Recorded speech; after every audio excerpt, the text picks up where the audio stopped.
Hi friends, welcome back to the environment series. ಇವತ್ತಿನ class nitrogen fixation ಅಂದರೆ ಸಾರಜನಕ ಸ್ಥಿರೀಕರಣದ ಮೇಲೆ ಆಗಿರುತ್ತೆ. ಈ ಟಾಪಿಕ್ ಕುರಿತು ಸಂಪೂರ್ಣ ಮಾಹಿತಿಯನ್ನು ಇವತ್ತಿನ ಕ್ಲಾಸಲ್ಲಿ ನೋಡೋಣ ಬನ್ನಿ. ಸಾರಜನಕ ಸ್ಥಿರೀಕರಣ, ಇಂಗ್ಲೀಷಲ್ಲಿ ನೈಟ್ರೋಜನ್ ಫಿಕ್ಸೇಷನ್ ಅಂತ ಕರಿತೀವಿ. ಏನು ಗೊತ್ತಾ ಸ್ನೇಹಿತರೆ, ಭೂಮಿಯ ವಾತಾವರಣದಲ್ಲಿ 78% ಅಷ್ಟು ನೈಟ್ರೋಜನ್ ಅಂಶ ಇದೆ. ಆದರೆ ಸಸ್ಯಗಳು ಇದನ್ನು ನೇರವಾಗಿ ಸ್ವೀಕರಿಸೋದಿಲ್ಲ. ಸಸ್ಯಗಳಿಗೆ ನೈಟ್ರೋಜನ್ ಯಾವ ರೂಪದಲ್ಲಿ ಬೇಕು ಅಂದರೆ, ಒಂದು ಅಮೋನಿಯಾ ರೂಪದಲ್ಲಿ ಆಗಿರಬೇಕು, ಇಲ್ಲ ಅಂದರೆ ನೈಟ್ರೇಟ್ ರೂಪದಲ್ಲಿ ಆಗಿರಬೇಕು. ಅಂತಹ ನೈಟ್ರೋಜನನ್ನು ಮಾತ್ರ, ಪರಿವರ್ತಿತ ನೈಟ್ರೋಜನನ್ನು ಮಾತ್ರ ಸಸ್ಯಗಳು ಸ್ವೀಕರಿಸ್ತವೆ. ಇವಾಗ ಮಣ್ಣಿನಲ್ಲಿ ಬ್ಯಾಕ್ಟೀರಿಯಾಗಳು ಇರ್ತವೆ, ಅವುಗಳಿಗೆ ನಾವು ಸಾರಜನಕ ಸ್ಥಿರೀಕರಣ ಬ್ಯಾಕ್ಟೀರಿಯಾಗಳು ಅಂತ ಹೇಳ್ತೀವಿ. ಅವುಗಳೇನು ಮಾಡ್ತವೆ, ವಾತಾವರಣದಲ್ಲಿರುವ ನೈಟ್ರೋಜನನ್ನು ಸ್ವೀಕರಿಸಿ ಅವುಗಳನ್ನ ಸಸ್ಯಗಳಿಗೆ ಬೇಕಾದ ಅಮೋನಿಯಾ ಅಥವಾ ನೈಟ್ರೇಟ್ ರೂಪದಲ್ಲಿ ಪರಿವರ್ತಿಸಿ ಸಸ್ಯಗಳಿಗೆ ಪೂರೈಸುತ್ತವೆ. ಈ ರೀತಿಯಲ್ಲಿ ಸಸ್ಯಗಳು ನೈಟ್ರೋಜನನ್ನು ಪಡೆದುಕೊಳ್ಳುತ್ತವೆ. ಇದಕ್ಕೆ ನಾವು ಸಾರಜನಕ ಸ್ಥಿರೀಕರಣ ಅಥವಾ ನೈಟ್ರೋಜನ್ ಫಿಕ್ಸೇಷನ್ ಅಂತ ಕರಿತೀವಿ.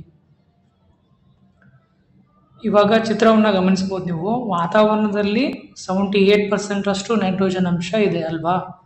ಸೊ ಇವಾಗ ಆ ನೈಟ್ರೋಜನ್ನು ಸಸ್ಯಗಳಿಗೆ ಬೇಕಾದ ನೈಟ್ರೇಟ್ ಅಥವಾ ಅಮೋನಿಯಾ ರೂಪಕ್ಕೆ ಹೇಗೆ ಪರಿವರ್ತಿತ ಆಗುತ್ತೆ ಅನ್ನೋದನ್ನ ಸ್ಟೆಪ್ ಬೈ ಸ್ಟೆಪ್ ನೋಡೋಣ. ಮೊದಲಿಗೆ ವಾತಾವರಣದಲ್ಲಿರುವ 78% ಅಷ್ಟು ನೈಟ್ರೋಜನ್ ಏನಿದೆ ಅದನ್ನ ಮಣ್ಣಿನಲ್ಲಿರುವ ಸೈನೋಬ್ಯಾಕ್ಟೀರಿಯಾಗಳು ಸ್ವೀಕರಿಸಿಕೊಂಡು ಅಮೋನಿಯಾ ರೂಪಕ್ಕೆ ಪರಿವರ್ತನೆ ಮಾಡ್ತವೆ. ಸೈನೋಬ್ಯಾಕ್ಟೀರಿಯಾಗಳು ನೈಟ್ರೋಜನ್ ಅನ್ನ ಅಮೋನಿಯಾ ರೂಪಕ್ಕೆ ಪರಿವರ್ತಿಸುತ್ತವೆ. ಈ ಅಮೋನಿಯಾವನ್ನ ನೈಟ್ರೋಸೋಮೊನಾಸ್ ಬ್ಯಾಕ್ಟೀರಿಯಾಗಳು ಏನ್ ಮಾಡ್ತವೆ, ನೈಟ್ರೈಟ್ ರೂಪಕ್ಕೆ ಪರಿವರ್ತಿಸುತ್ತವೆ. ಈ ನೈಟ್ರೈಟ್ ಅನ್ನ ಈ ನೈಟ್ರೋಬ್ಯಾಕ್ಟೀರಿಯಾಗಳು ಸಸ್ಯದ ಹೇರಿನ ರಚನೆಗಳು ಅದ್ರ ಮೇಲೆ ಅಂಟಿಕೊಂಡಿರ್ತವೆ. ಈ ನೈಟ್ರೋಬ್ಯಾಕ್ಟೀರಿಯಾಗಳು ನೈಟ್ರೈಟ್ ಅನ್ನ ಸಸ್ಯಗಳಿಗೆ ಬೇಕಾದ ನೈಟ್ರೇಟ್ ರೂಪಕ್ಕೆ ಪರಿವರ್ತನೆಯನ್ನ ಮಾಡುತ್ತವೆ. ಅವಾಗ ಸಸ್ಯಗಳು ಈ ನೈಟ್ರೇಟ್ ಅನ್ನ ಸ್ವೀಕರಿಸುತ್ತವೆ. ತಮ್ಮ ಆಹಾರ ಸಂಗ್ರಹಣೆಗಾಗಿ ಅಥವಾ ಆಹಾರ ಉತ್ಪಾದನೆಗಾಗಿ ಸಸ್ಯಗಳಿಗೆ ನೈಟ್ರೋಜನ್ ಅಂಶ ಬೇಕೇ ಬೇಕು. ಹಾಗಾಗಿ ಈ ರೀತಿಯಾಗಿ ಸಸ್ಯಗಳು ನೈಟ್ರೇಟ್ ಅನ್ನ ಪಡೆದುಕೊಳ್ಳುತ್ತವೆ. ಕೊನೆಗೆ ಏನಾಗುತ್ತೆ, ಈ ಸಸ್ಯದ ಒಂದು ಆಯುಷ್ಯ ಮುಗಿದ ಮೇಲೆ ಏನಾಗ್ತೀವಿ, ಅಥವಾ ನಾವು ಅದನ್ನ ಕಟ್ಟಿಗೆ ರೂಪದಲ್ಲಿ ಉರುವಲ್ಲಿಗೆ ಬಳಸಿದಾಗ ಏನ್ ಮಾಡ್ತೀವಿ, ಅದನ್ನು ಸುಟ್ಟಾಕಿದಾಗ ಆ ನೈಟ್ರೋಜನ್ ಅಂಶ ಮತ್ತೆ ವಾತಾವರಣಕ್ಕೆ ಬಿಡುಗಡೆ ಆಗುತ್ತೆ. ಈ ರೀತಿಯಾಗಿ ನೈಟ್ರೋಜನ್ ಸೈಕಲ್ ಕೂಡ ಕಂಪ್ಲೀಟ್ ಆಗುತ್ತೆ. ಇದನ್ನ ಕ್ವಿಕ್ ಆಗಿ ಗ್ಲಾನ್ಸ್ ಆಗಿ ನೋಡಬಹುದು. ವಾತಾವರಣದಲ್ಲಿರುವ ನೈಟ್ರೋಜನ್ ಅನ್ನ ಸೈನೋಬ್ಯಾಕ್ಟೀರಿಯಾಗಳು ಸ್ವೀಕರಿಸಿ ಅಮೋನಿಯಾ ರೂಪಕ್ಕೆ ಪರಿವರ್ತನೆ ಮಾಡ್ತವೆ.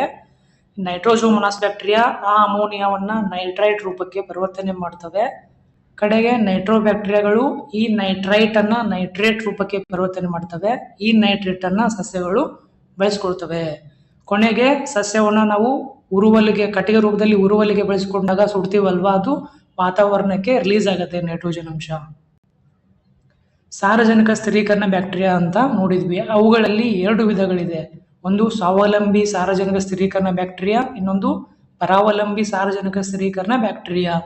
ಈ ಸ್ವಾವಲಂಬಿ ಬ್ಯಾಕ್ಟೀರಿಯಾಗಳಿಗೆ ಪ್ರೀ ಲಿವಿಂಗ್ ಅಥವಾ ನಾನ್ ಸಿಂಬಯೋಟಿಕ್ ನೈಟ್ರೋಜನ್ ಫಿಕ್ಸಿಂಗ್ ಬ್ಯಾಕ್ಟೀರಿಯಾಗಳು ಅಂತ ಕರಿತೀವಿ.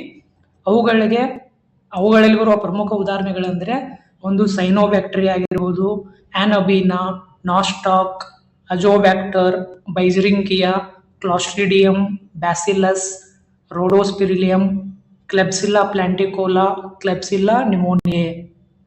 ಇನ್ನು ನಾನ್ ಪ್ರೀ ಲಿವಿಂಗ್ ಅಥವಾ ಸಿಂಬಯೋಟಿಕ್ ಅಥವಾ ಪರಾವಲಂಬಿ ಸಾರಜನಕ ಸ್ಥಿರೀಕರಣ ಬ್ಯಾಕ್ಟೀರಿಯಾಗಳಿಗೆ ಉದಾಹರಣೆಗಳು ಅಂದರೆ ರೈಸೋಬಿಯಂ, ಸೈನೋರೈಸೋಬಿಯಂ, ಮೀಸೋರೈಸೋಬಿಯಂ, ಬ್ರಾಡಿರೈಸೋಬಿಯಂ, ಬ್ರಾಂಕಿಯಾ ಮತ್ತು ಅಜೋಸ್ಪಿರಿಲಿಯಂ. ಇವುಗಳು ಪರಾವಲಂಬಿ ಸಾರಜನಕ ಸ್ಥಿರೀಕರಣ ಬ್ಯಾಕ್ಟೀರಿಯಾಗಳಿಗೆ ಉದಾಹರಣೆಗಳಿದ್ದಾವೆ. ಇವೆರಡಕ್ಕೂ ಮೇನ್ ಡಿಫರೆನ್ಸ್ ಏನು ಗೊತ್ತಾ, ಹೆಸರಲ್ಲೇ ಇರುತ್ತೆ. ಸ್ವಾವಲಂಬಿ ಅಂದ್ರೆ ಈ ಬ್ಯಾಕ್ಟೀರಿಯಾಗಳು ಮಣ್ಣಿನಲ್ಲಿ ಎಲ್ಲಿ ಬೇಕಾದಲ್ಲಿ ಇರುತ್ತೆ. ಇವುಗಳಿಗೆ ಬೇರೊಂದು ಜೀವಿಗಳ ಅವಶ್ಯಕತೆ ಇರೋದಿಲ್ಲ. ಇವು ಸ್ವಂತವಾಗಿ ನೈಟ್ರೋಜನ್ ಅನ್ನ ಅಮೋನಿಯಾ ಅಥವಾ ನೈಟ್ರೇಟ್ ರೂಪಕ್ಕೆ ಪರಿವರ್ತನೆ ಮಾಡುವ ಸಾಮರ್ಥ್ಯ ಇದೆ. ಹಾಗಾಗಿ ಇವುಗಳು ಸ್ವಾವಲಂಬಿ, ಮಣ್ಣಿನಲ್ಲಿ ಎಲ್ಲಿ ಬೇಕಾದರೂ ಬದುಕ್ತವೆ. ಅದೇ ಪರಾವಲಂಬಿ ನಾನ್ ಪ್ರೀ ಲಿವಿಂಗ್ ಸಿಂಬಯೋಟಿಕ್ ಬ್ಯಾಕ್ಟೀರಿಯಾಗಳು ಹೆಸರೇ ಹೇಳುತ್ತೆ. ಇವುಗಳು ಸಸ್ಯಗಳ ಬೇರಿನಲ್ಲಿರುವ ಹೇರಿನ ರಚನೆ, ಹೇರ್ ರೂಟ್ಸ್ ಇರ್ತೀವ, ಅವಕ್ಕೆ ಹೇರ್ ನೂಡಲ್ಸ್ ಅಂತ ಕರಿತೀವಿ, ಅವುಗಳ ಮೇಲೆ ಇರ್ತವೆ ಇವು. ಸೊ ಇವುಗಳಿಗೆ ಸಸ್ಯಗಳಿಗೂ ಇವುಗಳ ಅವಶ್ಯಕತೆ ಇದೆ. ಹಾಗಾಗಿ ಇವುಗಳಿಗೆ ಪರಾವಲಂಬಿ, ನಾನ್ ಫ್ರೀ ಲಿವಿಂಗ್ ಸಿಂಬಯೋಟಿಕ್ ಬ್ಯಾಕ್ಟೀರಿಯಾಗಳು ಅಂತ ಕರಿತೀವಿ. ಇನ್ನು ಇವಾಗ ನೈಟ್ರಿಫಿಕೇಶನ್ ಅಂತ ನೋಡಿದ್ವಿ, ಸಾರ್ವಜನಿಕ ಸ್ಥಿರೀಕರಣ ನೋಡಿದ್ವಲ್ವಾ. ಇವಾಗ ಡಿನೈಟ್ರಿಫಿಕೇಶನ್ ಹೆಂಗಾಗತ್ತೆ ಅಂತ, ಸಸ್ಯಗಳಲ್ಲಿ ನೈಟ್ರೋಜನ್ ಅಂಶ ಬಂದು ಸೇರ್ಕೊಂಡ್ ಬಿಟ್ಟಿದೆ ಅಲ್ವಾ. ಸೊ ಇವಾಗ ಆ ಸಸ್ಯದ ಆಯುಷ್ಯ ಮುಗಿದಿದೆ ಅನ್ಕೊಳ್ಳೋಣ, ಅಥವಾ ನಾವು ಆಯುಷ್ಯ ಮುಗಿದ್ಬಿಟ್ಟು ಇದರಲ್ಲಿ ಎರಡು ವಿಧಾನ ಇದೆ. ಒಂದು, ಕಟ್ಟಿಗೆ ರೂಪದಲ್ಲಿ ಉರುವಲೆಗೆ ಬೆಳೆಸ್ಕೊಂಡಾಗ ದಹನಗರೆಯಿಂದ ನೈಟ್ರೋಜನ್ ಅಂಶ ವಾತಾವರಣಕ್ಕೆ ಹೋಗ್ತದೆ. ಇನ್ನು ಕಾಡಿನಲ್ಲಿ ಅಥವಾ ಹುಲ್ಲುಗಾವಲುಗಳನ್ನ ಇಮ್ಯಾಜಿನ್ ಮಾಡಿ, ಅಲ್ಲೂ ನೈಟ್ರೋಜನ್ ಅಂಶ ಇರುತ್ತೆ. ಅವಾಗ ಹೇಗೆ ಅದು ನೈಟ್ರೋಜನ್ ಸೈಕಲ್ ಕಂಪ್ಲೀಟ್ ಆಗುತ್ತಂದ್ರೆ, ಆ ಹುಲ್ಲು ಅಥವಾ ಆ ಒಂದು ಗಿಡ ಆಯುಷ್ಯನ್ನ ಮುಗಿಸಿ ನೆಲಕ್ಕೆ ಉರುಳಿ ಬಿದ್ದಾಗ ಅಲ್ಲಿ ಡಿನೈಟ್ರಿಫಿಕೇಶನ್ ಬ್ಯಾಕ್ಟೀರಿಯಾಗಳು ಆ ಗಿಡದಲ್ಲಿರುವ ನೈಟ್ರೋಜನ್ ಅಂಶವನ್ನ ತಿರ್ಗಾ ನೈಟ್ರೋಜನ್ ಆಗಿ ಪರಿವರ್ತಿಸಿ ವಾತಾವರಣಕ್ಕೆ ಬಿಡುಗಡೆ ಮಾಡ್ತವೆ. ಈ ಡಿನೈಟ್ರಿಫೈಯಿಂಗ್ ಬ್ಯಾಕ್ಟೀರಿಯಾಗಳಿಗೆ ಉದಾಹರಣೆ ಅಂದ್ರೆ ಥಿಯೋಬ್ಯಾಸಿಲಸ್, ಮೈಕ್ರೋಕಾಕಸ್, ಸೆರಿಟಿಯಾ, ಸೂಡೋಮೊನಾಸ್ ಮತ್ತು ಅಕ್ರೊಮೊಬ್ಯಾಕ್ಟರ್ಗಳಾಗಿದ್ದಾವೆ. ಇನ್ನು ಕೆಲವೊಂದಿಷ್ಟು ನೈಟ್ರೋಜನ್ ಫಿಕ್ಸಿಂಗ್ ಪ್ಲಾಂಟ್ಸ್ಗಳಿದಾವೆ, ಸಾರಜನಕ ಸ್ಥಿರೀಕರಣ ಸಸ್ಯಗಳು ಅಂತೀವಿ. ಸಾರಜನಕ ಸ್ಥಿರೀಕರಣ ಸಸ್ಯಗಳು, ಇದ್ರ ಮೇಲೂ ಕೂಡ ಹಲವಾರು ಬಾರಿ ಪರೀಕ್ಷೆಯಲ್ಲಿ ಪ್ರಶ್ನೆಗಳು ಬಂದಿದ್ದಾವೆ.